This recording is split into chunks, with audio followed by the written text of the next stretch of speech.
When I first saw the apartment, it didn't feel strange. It felt familiar. Not like a place I had visited before, but like a place that had been waiting for me.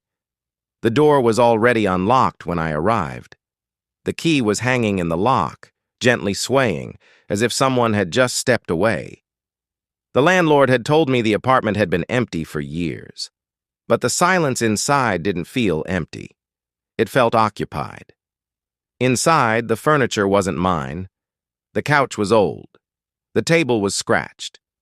But everything was arranged exactly how I like it. The same layout, the same corners left open, the same space between objects. As if the apartment knew me better than I knew myself. On the walls were photographs, not portraits, but moments.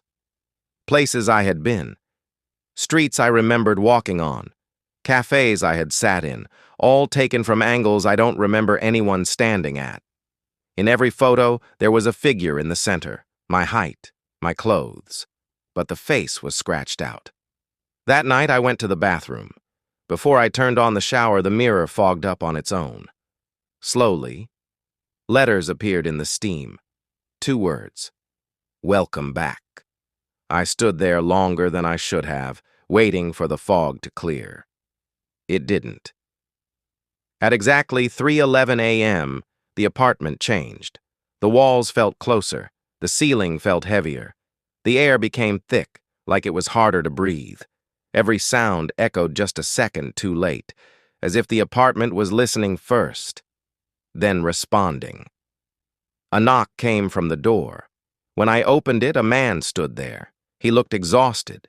His eyes were hollow like someone who hadn't slept in years.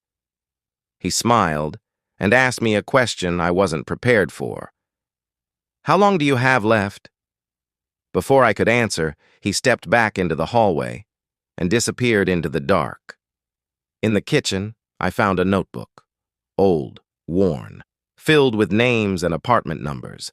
Some pages were crossed out, some were circled. The dates stretched back decades.